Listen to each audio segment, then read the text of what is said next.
찬양 시작하겠습니다. 거친 길 위를 걸어갈 때도 시작할게요.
찬양 주 이름 찬양입니다.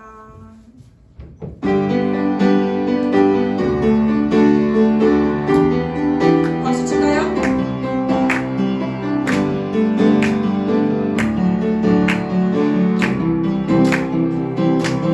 주 이름 찬양 주 이름 찬양 강물 흐르는 중간 땅에 살 때에 주님 찬양 주 이름 찬양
김혜림 청년 나오셔서 기도해 주시겠습니다.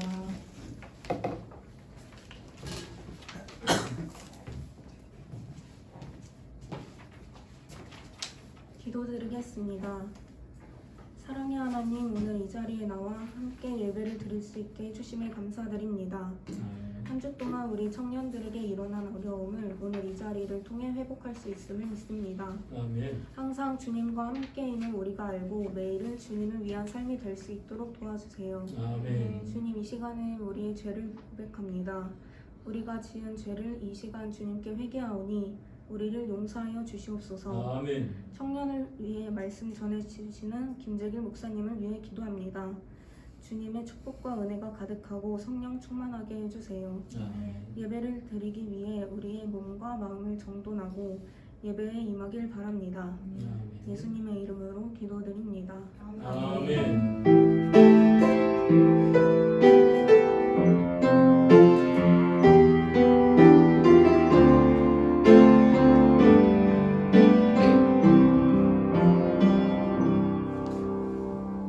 오늘의 성경 말씀은 요한복음 5장 36절에서 47절 말씀입니다. 요한복음 5장 36절에서 47절 말씀입니다.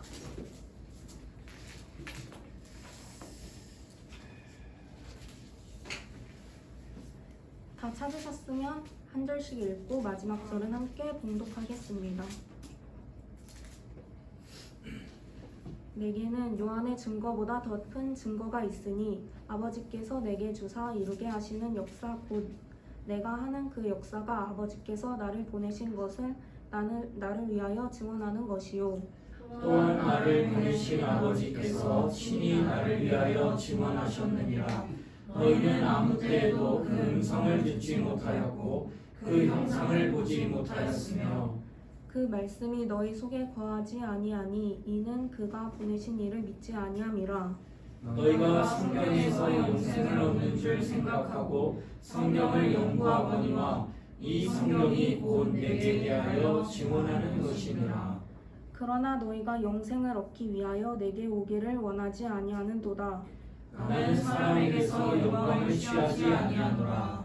다만 하나님을 사랑하는 것이 너희 속에 없음을 알았노라. 나는 내 아버지의 이름으로 왔으니 너희가 영접하지 아니하나 만일 다른 사람이 자기 이름으로 오면 영접하리라. 너희가 서로 영광을 취하고 유일하신 하나님께로부터 오는 영광은 구하지 아니하니 어찌 나를 믿을 수 있느냐. 내가 너희를 아버지께 고발할까 생각하지 말라. 너희를 고발하는 이가 있으니 곧 너희가 바라는 자 모세니라. 모세를 믿었더라면 또 나를 믿었으리니 이는 그가 내게 대하여 기록하였음이라. 그러나 그의 글도 믿지 아니하거든 어찌 내 말을 믿겠느냐 하시니라. 아멘. 이 시간 김재길 목사님 나오셔서 예수에 대하여라는 제목으로 말씀 전해주시겠습니다.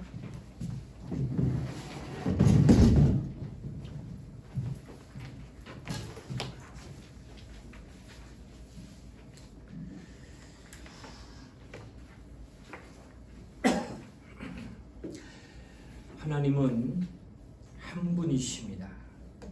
그는 유일하신 하나님이십니다. 예수는 하나님의 품속에서 독생하신 분이고 또 성령은 그를 증거하기 위하여 아버지 품에서 나오셔서 예수로 말미암아 이 세상에 임하신 분입니다.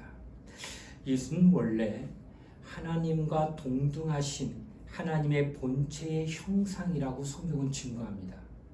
예수가 이 땅에 오신 것은 바로 하나님이 그를 위하여 예비하신 보좌에 오르기 위함인 것입니다. 하나님은 예수를 후사로 세우시고 이를 위하여 하늘을 창조하시고 예수는 그 하늘에 오르시고자 이 땅에 임하신 겁니다. 그 하늘은 영계로 하나님을 수종드는 천사들 곧 하늘의 종들로 충만히 채워주신 영적인 세계를 뜻합니다. 하나님께서 거기에 아들의 보좌를 두셨습니다.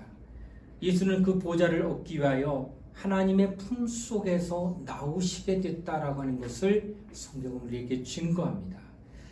좀 전에 얘기했던 것처럼 예수는 하나님과 동등되신 분이나 그 동등됨을 취하지 아니하시고 자기를 하나님 앞에 겸손히 낮추어 종의 형체를 가지고자 하신 그 모습이 바로 사람의 모양으로 이 땅에 나타나신 거라는 겁니다. 마침내 십자가에 죽기까지 하나님 앞에 복종하시기까지 하셨습니다. 그렇게 낮게 내려간 그를 마침내 하나님이 다시 살리사 그리고 승천하여 마침내 그 예전에 예비해 놓았던 하나님 보좌 우편에 지금 예수는 거기에 계시다라고 하는 것입니다. 이처럼 그분은 아버지 품에서 나오셔서 아버지가 그를 위하여 창조하시고 예비해 주신 그 하늘에 들어가시고자 하여 세상에 임하신 분이 바로 예수다 하는 것을 말씀하고 있는 겁니다. 세상은 하늘 안에 있는 우주를 뜻합니다. 우주는 은하계로 되어 있고 이는 물질이 존재하는 만유라고 성경은 증거합니다. 또 성경은 이 우주를 다른 말로 표현하기를 음부라고도 말합니다. 그 안에 인간이 사는 세계가 있고 인간은 이 우주 안에 있는 하나님의 종이다 하는 것을 나타냅니다. 천사는 종은 마찬가지나 영계, 즉 하늘의 종이고 인간은 이 땅으로서의 종으로서 하나님을 섬기는 자의 모습이 있다고 하는 것을 말하고 있는 겁니다. 하나님의 아들은 자신을 낮추어 종의 형체를 가져 인간처럼 되셔서 마침내 죽는 데까지 복종하시고 순종하셨으며 하나님 아버지는 그를 지극히 높여 하늘에 오르게 하시고 마침내 하나님이 예비해놓은 보좌 우편에 앉게 하셨다라고 하는 것입니다. 이와 같은 일들을 우리 인간은 알지 못합니다. 그래서 성령은 이것을 증거하러 오신 분이다라는 겁니다. 성령은 그분이 비록 인간의 형체를 갖고 사람 같은 형상으로 나타나셨기 때문에 어느 누구도 그가 하나님의 아들이심을 알지 못하나 그가 하나님의 독생자이신 것과 또한 그가 비록 하나님 아버지께 복종하시려고 자기를 낮추신 분이지만 그는 하나님과 동등한 분이심이란 것과 또 마침내 보좌 우편에 앉아서 심판의 주가 되심에 대한 그 증거를 성령이 알게 하신다라고 하는 것입니다. 바로 이처럼 성부와 성자와 성령은 하나님의 큰 뜻과 계획하심을 그대로 나타내는 역사를 보여주셨다라고 하는 것을 증거하고 있습니다. 예수는 인간들 중에서 구원 얻는 사람이 있든지 없든지 관계없이 이미 영원 전부터 하나님이 계획하시고 뜻하신 곧 설계하신 대로 이 땅에 오셨다가 하늘에 가실 목적이 있으신 분이었다는 겁니다. 그는 아버지와 동등됨 위치에 있지만 절대로 동등됨을 취하지 아니하시고 자기를 낮춰 죽기까지 복종하신 까닭은 무엇이었을까? 하나님의 아들은 곧 하나님이십니다. 그러므로 그가 동일한 거예요. 그런 그가 하나님 품속에서 나와서 하나님 보좌 우편에 예비된 곳에 가게 되면 동등하신 분이기 때문에 하나님이 둘이 될 수도 있다는 거예요. 그러나 아버지는 나보다 크십니다. 어떻게 크다는 걸 알 수 있느냐? 그가 나를 살려줄 수 있는 입장으로 내려가면 곧 종의 형체가 되어 사람이 되어 죽음을 맛보는 자가 되었다고 한다면 그렇다면 그를 살리시는 이가 크겠는가? 아니면 살림을 받은 자가 크겠는가? 성경은 말합니다. 살려내는 자가 크시다 이거예요. 바로 하나님의 아들은 하나님 아버지와 동등한 분이시지만 죽기까지 복종하신 까닭은 나를 살려주실 이에게 의지하려고 나온 거예요. 마침내 하나님은 아들이 순종하여 복종하여 죽기까지 하심으로 말미암아 이렇게 겸허하신 예수 하나님의 아들을 살려내시는 분이 그러므로 예수는 아버지는 나보다 크십니다 라고 하는 그 말씀이 이루어지게 하는 거예요. 그래서 아버지는 나보다 크시기에 나는 아버지로 말미암아 사는 하나님의 아들이라고 하는 것을 증거하고 있다라는 것입니다. 이와 같은 뜻을 이루실 때에 하나님의 아들이 이 땅에 육신을 입고 오는데 하늘에서 뚝 떨어지면 그건 사람이 아니지. 사람은 잉태되어야 됩니다. 수태되어야 돼요. 그리고 10달 동안 이 몸 안에 있어야지만 그게 사람이지. 하늘에서 갑자기 뚱 떨어지면 그 천사지 사람이겠느냐는 거예요. 그래서 하나님이 인간을 창조하시고 그로부터 하나님의 아들이 이 땅에 임하게 하시기 위한 그 모든 것들을 이루는 일들을 하셨다라고 성경은 우리에게 증거하고 있다는 거예요. 여러분께 말씀드립니다. 제가 이와 같이 하는 것은 우리의 신앙이 신본주의냐 인본주의냐 하는 것을 분명하게 해야 돼요. 인본주의는 구속사를 강조합니다. 이는 하나님이 인간을 구원하기 위해 일방적으로 죽으러 오신 분 이렇게 뜻한다는 거예요. 질문 하나 할까요? 하나님은 전능하십니다. 만약에 구원을 위하여 하나님이 아들이 목적을 두고 왔다면 이 땅에 있는 모든 인류는 다 구원받아야 돼. 왜? 하나님이 전능하시기 때문에. 그런데 인류 역사 교회사를 들여다보면 단 1%만 구원받았습니다. 99%는 다 지옥 갔습니다. 뭘 얘기할까요? 아하, 하나님이 무능하구나. 어떻게 목적을 갖고 오셨다고 하는 구속사를 이루실 그 하나님이 전능하시다는 그 하나님이 어찌하여 인류를 전체를 구원하지 못했는가? 이 의문을 가질 때 대답 못한다는 거예요. 이게 인본주의를 바라볼 때 그런 거예요. 그러나 신본주의는 하나님의 아들이 아버지와 동등하신 분이지만 이 땅에 와 죽기까지 복종하셔 순종하셔 사람의 종의 형체를 가지고 오신 까닭은 아버지는 나보다 크십니다 하는 하나님의 뜻만을 이루고자 하셨던 그 뜻을 받드는 것을 목적으로 하셨다면 예수는 그 뜻을 100% 이뤘습니다. 죽으시고 3일 만에 부활하셔서 하늘나라 가시기 때문에 그 뜻은 완전히 이루어졌어요. 그런데 그 뜻을 이루는 가운데 여러분 죽음이라는 건 어때요? 내가 노가다를 했어요. 아침에 새벽 5시부터 나와서 그날 오후 5시까지 12시간을 근무했어요. 얼마나 몸이 녹초가 돼요. 집에 가서 빨리 쉬고 싶다. 씻고 자고 싶다. 그래서 누웠어요. 그리고 잠을 청하고 그냥 스르륵 잤어요. 근데 아침에 깨우려고 하니까 안 일어나. 이거 뭐 한 거예요? 죽은 거예요. 이 사람이 피곤해가지고 자다가 죽었는데 고통받으며 죽은 거예요? 아니요, 그냥 잠자다가 죽은 거예요. 죽음은 고통스럽지 않습니다. 근데 예수는 와서 그렇게 죽지 않고 어떻게 해요? 십자가에 매달려 피를 흘리며 6시간 동안 고통받으며 죽어요. 이렇게 죽어야 될 이유가 어디 있어요? 죽음만 맛보면 되는데 이것은 죽음을 맛보는 정도가 아니라 고난을 받아 죽는 까닭은 인류의 죄를 대속하심으로 말미암아 인류를 구원하고자 하는 뜻을 그러니까 하나님의 아들이 이 땅에 와서 죽음을 통하여 살려내신 하나님이 나보다 크시다고 하는 증거만 나타낸다면 그런 뜻을 다 이룬 거예요. 하지만 그런 과정에서 인류가 죄를 지었기 때문에 그 인류를 구원하고자 하는 뜻을 나타내는 것은 바로 그냥 죽지 아니하고 십자가에 매달려 6시간 동안 자기의 살을 찢고 자기의 피를 흘려가며 죽는 그 처참한 고난과 고통을 감내한 까닭은 이 또 죽음이지만 이 죽음은 바로 인류를 구원하고자 하는. 그래서 동전을 보면 동전이 한 면만 있으면 가치가 없지만 양면이 있잖아요. 한 면은 하나님의 뜻이 이루어지는 것, 뒷면은 인류를 구원한.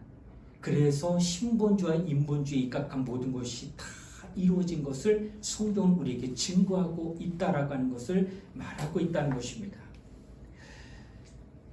성경을 보다 보면은 예수께서 여리고로 지나가시다가 소경 바디메오를 만나게 됩니다. 그러나 예수는 소경 바디메오를 만나려고 지금 여리고 들어간 게 아니라 하나님이 정하신 그 계획하심의 시간표대로 가는 가운데에 바디메오를 만나게 된 거라는 거예요. 이 말은 바디메오를 만나지 못했다 할지라도 아무 상관없다는 거예요. 그런데 바디메오가 예수를 찾습니다. 다윗의 자손 예수여, 이렇게 한 까닭은 뭐냐? 그는 그냥 지나가시는 그 일을 가는데 어떤 누가 말하기를 그가 눈을 뜨게 한 사람이고 그를 만난 사람은 다 구원받는다고 얘기하더라. 이 얘기를 들었어요, 소문으로. 그래서 지나가시는 예수, 나를 만나러 오신 예수가 아니에요. 그냥 지나가는 예수요. 근데 그 예수를 붙들고 다윗의 자손이여 나를 불쌍히 여기소서 하며 그를 만나려고 간절히 매달려요. 마침내 예수를 만나고 그가 구원을 받게 됩니다. 인류는 그렇다는 거예요. 하나님 뜻대로 아버지 뜻대로 아들이 이 땅에 와서 모든 것을 다 이루고 가시는 그때에 그가 베풀어 놓으신 날 위하여 피 흘려 죽었다는 이 사실을 그냥 믿기만 하면 구원받는 그 은혜를 누리는 그 심령이 우리 안에 있게 됐다는 것을 성경은 증거한다는 거예요. 그러니까 그가 믿으면 감사할 일이지만 믿지 않는다 할지라도 하나님이 뜻하신 것이 실패하거나 하나님의 계획하심이 무너져 내리는 건 절대 없다는 거예요. 인류가 한 명도 구원받지 못해도 하나님의 뜻은 온전히 이루어질 거예요. 그 목적하신 바는. 다만 하나님은 그 일을 하는 과정에 아들이 그냥 죽지 아니하고 고통받으며 죽는 길을 그래서 엘리 라마 사박다니 나는 어째 나를 버리십니까? 나는 독자 아닙니까? 나는 하나님의 아들 아닙니까? 근데 여기에 매달려 죽게 하시는 까닭은 뭡니까? 하는 그 처절한 절규에도 하나님 아버지는 절대 아무 말 안 해요. 죽어가는 아들을 외면합니다. 왜? 그 죽음, 그 고난이 인류를 구원할 수 있는 유일한 길이기 때문에 하나님은 이러한 열심을 가지고 아들을 죽기까지 몰아냈고 아들은 그 아버지의 마음을 헤아려 죽기까지 순종하고 복종하셨기에 마침내 우리가 예수 믿고 구원받는 하나님의 자녀가 됐다는 것을 성경이 증거하고 있다는 거예요. 이와 같은 사실을 우리는 성경을 통하여 알게 됐다 하는 것입니다.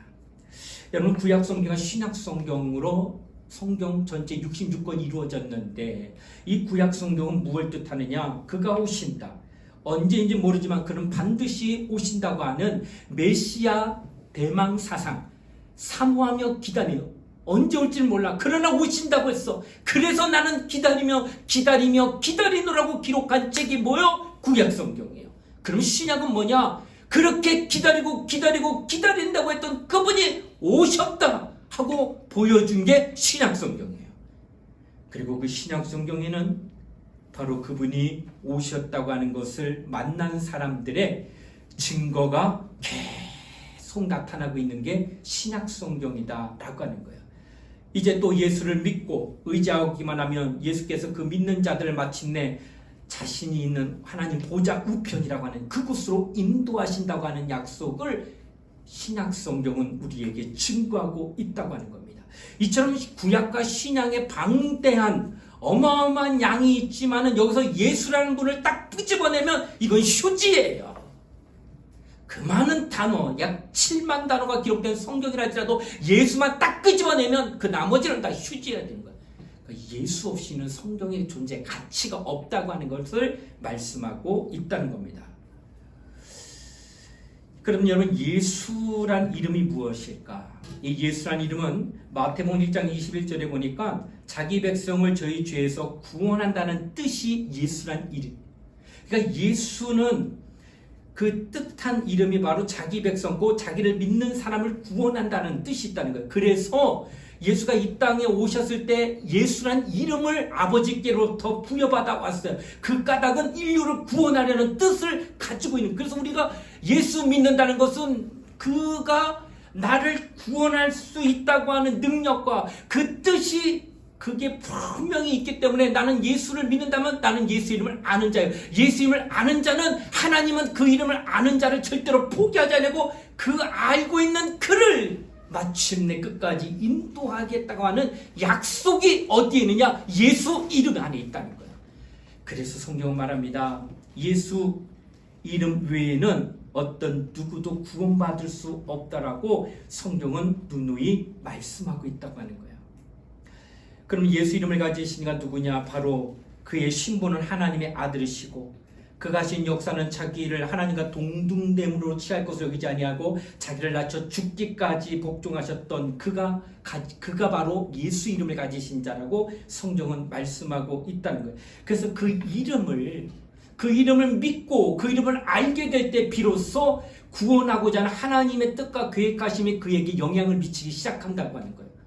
그래서 예수 이름을 모르면 하나님의 그 사랑하심 아들을 죽기까지 하며 내보내내시고 그리고 아들은 죽기까지 복종하며 순종하여 이루어놓던 그 구원의 역사가 그에게 아무리 효력이 없다는 거예요. 누굴 모르며 그가 가진 예수 이름을 모르며. 그래서 예수 이름을 알면 그 구원이 당신에게 나타난다고 하는 것을 성경은 말씀하고 있다라고 하는 것입니다. 그러므로 예수 이름을 믿어야 하는 이유는 이 땅에서 사업 잘 되고 복 받고 결혼 잘 되고 자녀들 낳아서 행복하게 이 땅에서 영화롭게 사는 게 목적이 아니라 영생을 얻으려고 예수 믿는 겁니다. 영생, 그것은 우리 영혼이 잘 되고 우리 영혼이 그리스도와 함께 영원히 살 수 있는 자격과 고난을 갖고자 하는 그 뜻이 바로 예수 믿는 이유다라고 하는 거예요. 믿음에는 여러분 두 가지 방법이 있는데, 하나는 이성으로 믿는 믿음이 있고 또 하나는 성령으로 믿는 믿음이 있습니다. 성령으로 하는 것은 성경을 읽을 때 사랑함으로 성경이 말하는 바를 깨달아 예수께로 가는 것과 같다 하는 겁니다. 그러므로 이성으로 믿는 것과 성령으로 믿는 것, 어찌 보면 대립적으로 보일지 모르지만 그러나 조화가 있다고 하는 것을 기억합니다. 그러므로 두 가지를 다 취하는 것이 온당하는 거예요. 어떻게 믿는 거? 이성적으로 믿는 거, 그리고 성령으로 믿는 거, 두 개 다 우리에게 온당하다 하는 뜻이에요. 여러분, 이성이 뭡니까? 논리적으로 앞뒤가 딱 맞을 때 이것을 뭐라고 하면 이론이라고 말합니다. 이성은 이론이 딱 되면 순응합니다. 그렇구나. 그리고 믿어버려요. 그러니까 이성은 이론이 안 되면, 앞뒤가 틀리면 절대로 안 믿어요. 그러나 앞뒤가 딱 들어맞으면 받아들입니다. 그래서 그것을 수용하게 되는 게 바로 이성적으로 믿는 것을 말한다고 하는 것이에요. 그러나 성경을 읽다 보니까 초자연적인 게 너무나도 많이 나와. 이거는 말이 안 돼, 이해가 안 돼, 이런 말을 쓰는 이들이 참 많아요. 왜? 이성적으로 논리적으로 이걸 이해가 안 되는 거. 왜? 초자연적인 것은 앞뒤가 맞지가 않기 때문에 그래요.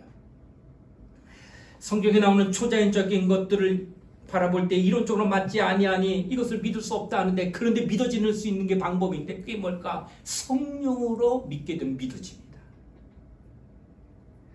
이론적으로는 죽은 자가 어떻게 살아나며 하늘나라 어떻게 가며 하늘에서 또 어떻게 살게 됐냐는 거예요. 이건 말도 안 되는 거야. 이론적으로는 그게 맞습니다. 하지만 초자연적인 그 부분을 만났을 때 성령으로 믿게 된다면 그것이 다 맨으로 화답이 된다. 이게 참 놀라워요.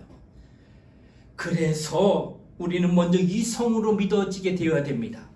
그리고 성령으로 그것을 또한 믿어지게 될 때에 온전한 믿음이 되어진다고 하는 거예요. 여러분, 이 중에 하나라도 놓쳐버리면 성령으로 막 뜨겁게 체험하면서 믿음을 확실하게 한다면 뭐라 될까요? 강력합니다. 체험은. 그런데 신비주의로 빠져요. 이성적인, 논리적인 게 하나도 없어.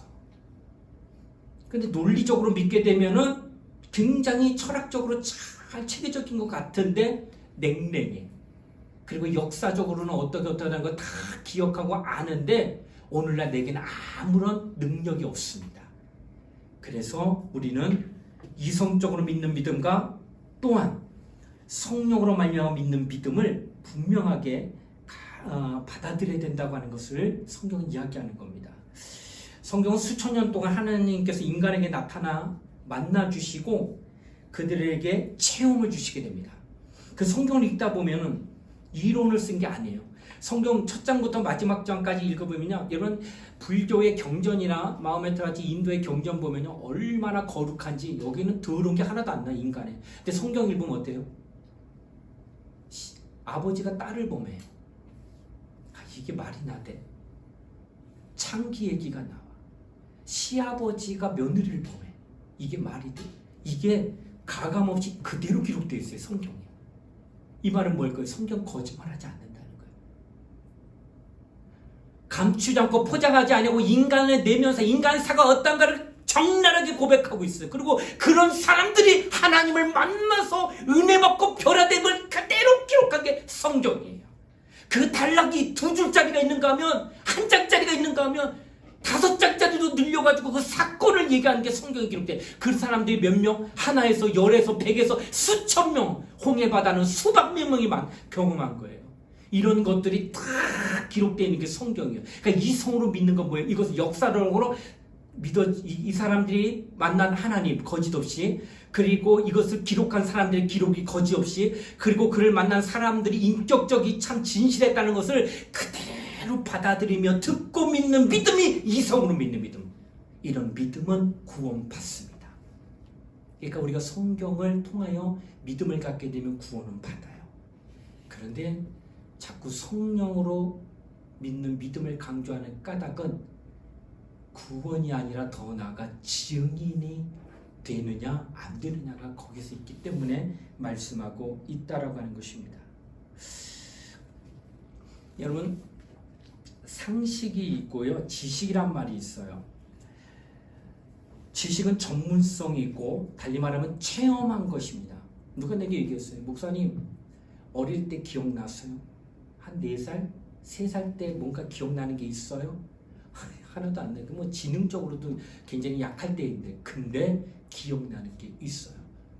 제가 엄지손가락이 눌렸어요. 어릴 때. 뭐 자전거 타는데 뭣도 모르고 브레이크 잡으면 꽉 잡았는데, 그때의 브레이크는 이런 게 아니라 쇠로 되어 있는 거예요.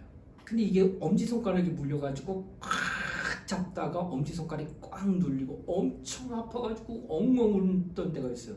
근데 그 한번 눌렸던, 그 어릴 때 눌렸던 그 엄지손가락이 손톱은 계속 자라는데 그 부위는 계속 쭈그러져 있더라고요. 지금도 쭈그러져 있어요. 지금 벌써 몇십 년 전 얘기인데. 근데 그때가 내가 볼 땐 굉장히 어릴 때인데, 그때의 기억은 내가 납니다. 왜요? 아픔이 체험이 됐어요. 안 잊어버려. 여러분, 뭘 얘기할까요? 지적으로 부족하고 있는 3, 4살짜리라도 그때의 어떤 충격받은 것은 절대로 체험이 된 상황은 죽을 때까지 아니네. 이걸 뭐라고 그래? 지식이라고 하는 거예요. 그래서 죽을 때까지 잊혀지지 않는 게 지식이고, 상식은 주어진 책자나 과거의 역사가를 읽으면서 받아들일 때 깨달아서 알게 되는 것을 상식이라고 표현할 수 있다고 하는 거예요. 그러므로 상식은 기억력에 의존하지만 지식은 체험을 의존합니다. 체험하지 않으면 결국 지식이 되지 않습니다. 어떤 사람은 체험이 있고 상식만 장뜻 가진 자가 있어요. 그런데 이런 사람들 참 똑똑한 것 같지만은 그 똑똑함에 대하여서 어떤 물리적인 힘을 가하게 되면은 굉장히 가졌던 상식을 버릴 수도 있습니다. 그런데 체험을 가진 것은 어떤 위협이나 물리적인 어떤 어려움이 와도 절대 그것을 버리지 못합니다. 왜? 이게 몸에 체득이 됐기 때문에 그래요. 그래서 절대적이에요. 여러분, 우리가 신앙생활하면서 제가 여러분에게 지금 계속 강조하는 게 뭘 말하느냐? 체험되어지는 지식을 갖게 하는 것이 우리에게 필요하다고 하는 것을 얘기하는 거예요. 그러니까 상식도 온당하고 지식도 온당하고, 우리 두 개 다 가져야 되는 게 맞다라는 거예요. 다만 우리는 순차적으로 발전해야 된다는 거예요. 어떻게 발전하느냐? 먼저는 상식, 역사적인 하나님의 성경의 말씀이 그 수천 년 동안 기록된 모든 말씀을 그대로 믿고 받아들이면서 구원받으라는 거예요. 성경의 말씀을 근거하여 나는 변함없는 신실한 약속임을 믿고, 그들이 만난 하나님, 그들이 체험한 하나님, 그들이 정말 증거한 신실한 하나님을 나는 성경을 보면서 믿어 구원받는 믿음을 가지라는 거예요. 그러나 이건 과거잖아. 그런데 그것을 오늘날 현재로 끌어다가 내가 동일하게 그들과 똑같은 체험을 하게 하는 역사는 누가 하시냐? 성령이 하신다는 거예요. 바디메오가 예수 찾아 부르짖으며 마침내 그 소경이 눈을 뜬 것처럼 오늘날도 그와 같이 믿음을 가지면서 성령의 도움을 받으면 그도 눈을 뜰 수 있다. 오늘날 지금 그 눈이 띄어질 수 있다는 거예요. 이런 체험을 가지게 되면 상식으로도 믿음이 충만하고 참 대단한데, 거기다가 성령의 체험까지 가지면 이 사람은 칼이 목에 들어와도 절대 예수 부인하지 않습니다. 왜? 일평생 몸에 각인된 거예요, 체험은. 이런 믿음을 성경이 얘기하고 있다는 거예요. 그래서 나는 이 두 가지 증거가 다 필요하다고 여러분에게 증거하는 겁니다. 이성으로도 믿을 수 있고 또 성령으로 증거받을 수 있는 믿음을 우리가 가져야 된다라고 하는 것을 말씀하는 것입니다. 성경을 통하여 2000년 전에 있었던 모든 것들을 듣고 확신하는 것이 이제는 성령을 통하여 믿는 믿음으로 오늘날 그것을 끌어다가 오늘 나도 살아계신 하나님이 내게 응답 주시고 역사한다는 그 체험을 갖는 이 믿음이 우리에게 있어야 된다는 거예요.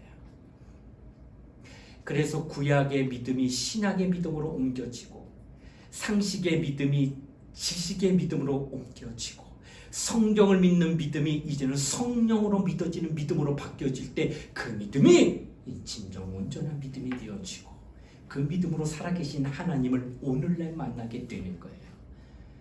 하나님은 이처럼 어제나 오늘 영원토록 동일하시니라. 하나님은 지금도 우리와 함께하고 계시는 거예요. 과거에 만났던 그 진실했던 그 성도들의 간증이 오늘의 내 간증이 될 수 있다는 거예요. 누구로 말미암아? 성령으로 말미암아. 이렇게 살아계신 하나님이 여러분을 만나고자 하여 성령도 보내셨는데 여전히 하나님 어디 계세요? 하나님 좀 보고 싶어요. 하나님은 멀리 계십니까? 왜 나는 힘들게 돕지 않고 나는 공고하고 외로운데 왜 나와 함께하지 아니하냐고 이렇게 원망과 불평할 수가 없다는 거예요. 우리는 늘 하나님이 함께 하시고자 하는 하나님의 열심으로 성령이 우리에게 나타나고 있게 하시기 위하여 우리에게 보내셨는데 어떻게 우리가 이렇게 할 수 있겠느냐? 그러므로 우리 모두는 성령의 증거를 간절히 사모해야 됩니다. 예수에 대한 성령의 증거를 늘 주시옵소서 하고 기도하시길 바랍니다. 우리는 성경의 말씀의 증거를 받아 이성으로 능히 감당하고 믿음을 가진 자예요. 우리는 성경을 떠나서 믿음 말할 수 없어요. 성경 안에서 믿음을 가져야 돼요. 이는 구원받는 믿음이 확실합니다. 그러나 오늘날 과거사에 대한 어떤 믿음뿐만 아니라 현재 나와 함께 하시는 하나님을 경험하려면 성령의 체험이 반드시 있어야 돼요. 그래서 나는 하나님의 성령의 증거를 받고자 하니 성령으로 나를 감동하여 달라고 기도하는 그를 하나님이 감동하실 거예요. 사모함이 없는 그를 하나님이 돕지 않아요. 의지하지 않은 그를 하나님이 역사하지 않아요. 자식이 있어도 부모에게 와요.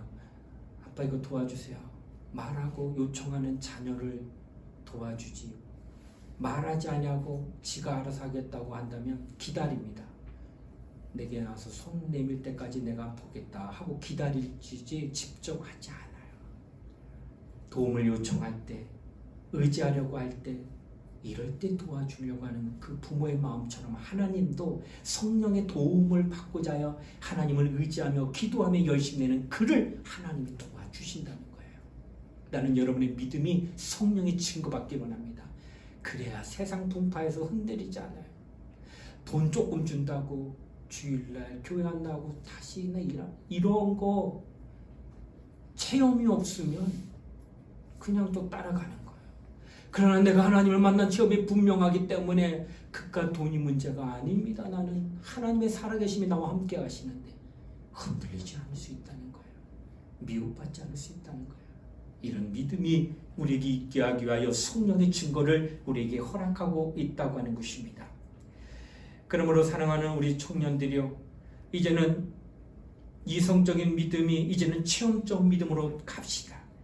또한 상식적인 믿음이 이제는 지식적인 믿음으로 자꾸 전진합시다. 그리고 마침내 구약적인 믿음이 신약적인 믿음으로, 그리고 성경의 증거를 믿는 믿음이 이제는 성령의 증거를 받는 믿음으로 앞으로 전진해 나가자는 거예요. 성령의 증거를 통하여 믿음을 체험하는 성도가 되어질 때, 그런 청년이 될 때 그 믿음은 보증받는 믿음이 되는 겁니다. 보증받을 때의 그 안위함이 얼마나 대단한가. 보험은 보증을 그걸 바탕으로 합니다. 그래서 약관에 쓰면 모든 약속이 다 돼 있어요. 이런 병 걸리면 이렇게 낫게 하고 이런 병 걸리면 다 보증, 이게 다 보증하는 거예요. 그래서 내가 혹시나 죽을 병 걸려도 보험 들어 놓으면은 그 금액을 청구받을 수 있는 모든 것들이 다 되어 있는 거죠. 오늘날 우리에게 주신 모든 것들은 하나님이 보증하시기 때문에 그 약속의 말씀을 붙들고 성령의 지원을 받게 되면 하나님은 우리에게 반드시 역사하신다라고 하는 것입니다. 오늘 우리 청년들이 예배드리면서 정말로 예수에 대하여 알게 되었고, 우리의 믿음이 어떻게 해야 되는가, 우리는 정말 성령의 증거를 받아야 될 믿음이 되어야 된다 하는 말씀을 들었습니다. 이제 여러분이 결단할 시간이에요. 나는 정말 성령 받기를 원하고 성령의 증거를 받기를 원합니다. 이런 믿음으로 구하게 될 때 하나님이 들으시고 당신을 도우시려고 하나님이 비로소 일하기 시작한다는 거예요. 오늘 이 시간 우리 함께 기도할 때 하나님이 나를 도우실 수 있도록, 성령여 나를 증거하게 하여 주시옵소서. 나는 이미 성경을 믿는 믿음이 있기 때문에 이 성적인 믿음은 충만합니다. 이는 구원받을 믿음이 확실합니다. 하지만 오늘 지금 내게 체험적으로 역사하는 하나님, 나와 만나며 나와 동행하며 나와 함께하는 그 하나님은 성령으로 나타납니다. 그 성령을 내게 부어주시고 성령으로 나를 붙들어 달라고 그런 믿음으로 기도할 때 성령 하나님이 당신을 주장하고 이를 지원하시는 하나님의 역사가 당신과 함께하게 될 겁니다. 우리 함께 이 시간에 기도할 때 예수 한번 부르고 우리 성령의 증거를 받을 수 있도록 우리 예수 한번 부르고 함께 통성으로 간절히 기도하시겠습니다. 예수여, 하나님 아버지 감사드리며 우리는 성령의 증거를 받는 자가 되기 원합니다.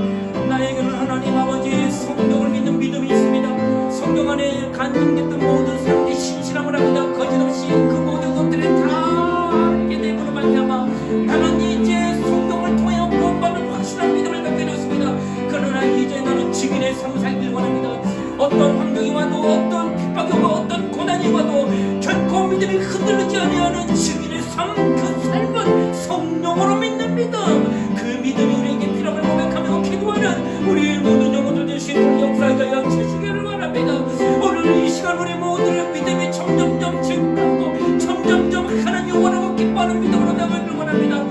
상식에서 지식으로, 구약에서 신앙으로, 또 하나님 아버지 우리는 정말 하나님 앞에 나가 기도하며 자는 용기할 때 성경에서 이제는 성령으로 변화되는 역사를 경험하는 우리 모든 청년들 될 수 있도록 축복하게 해주시기 바랍니다. 성령 우리 몸을 감동하시는 맹만심을 따라 믿음으로 기도하는 우리 모든 영혼을 될 수 있도록 도와주시면서 성령의 증거를 받아서 이들은 절대 흔들림이 없는, 아무리 유혹이만큼 위험한 새벽 속에 있고 풍파가 물러치고 우리의 믿음은 절대로 흔들리지 않는 강력한 증인의 믿음이 우리 청년들의 강인이 힘들게 나타날 수 있도록 축복하여 주시기 바랍니다. 성령께서 함께하여 주시기 하나님의 말씀을 따라 믿음으로 기도하는 하나님의 사람이 될 수 있도록 도와주시고 역사하여 주시기를 원합니다. 우리의 심령 하나님 앞에 나오게 하여 주시기 원하고 하나님의 보존을 받는 심령을 원하며 성령의 증거를 받는 심령 될 수 있도록 우리를 축복하시고 인도하게 하여 주시옵소서.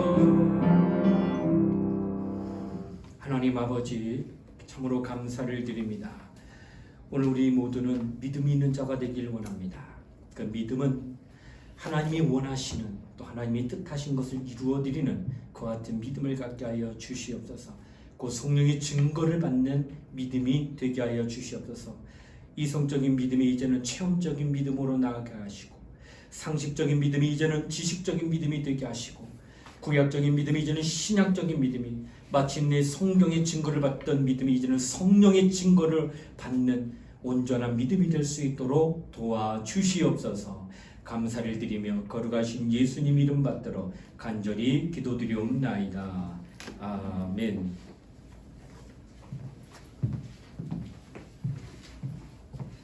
예수로 사는 인생 찬양하겠습니다.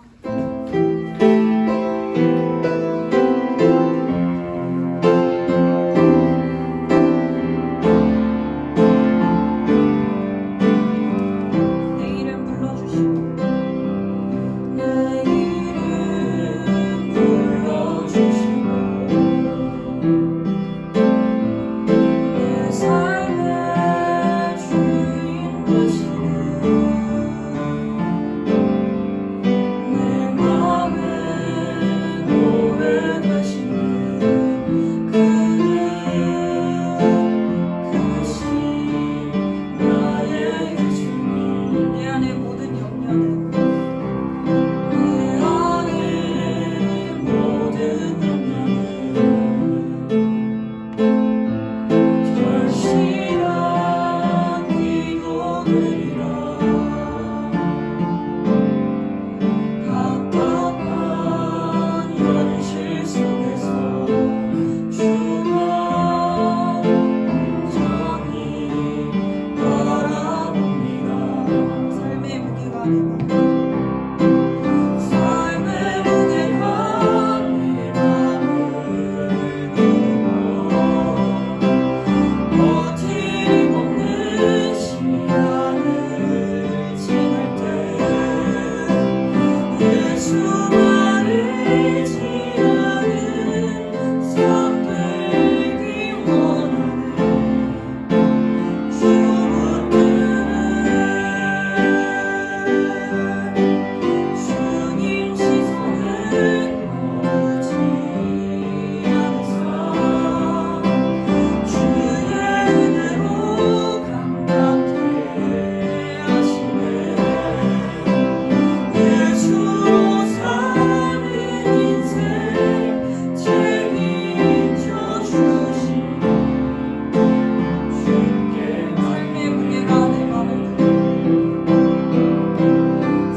지금은 우리 주 예수 그리스도의 은혜와 하나님의 사랑과 성령의 감화 감동 교통하심이 성령의 증거를 받는 믿음으로 말미암아 하나님이 기뻐하는 믿음을 소유하여 일평생 하나님 말씀대로 살기를 결단하는 사랑하는 우리 청년들 머리 위에 이제로부터 영원토록 함께 하시기를 간절히 축원하옵나이다. 아멘.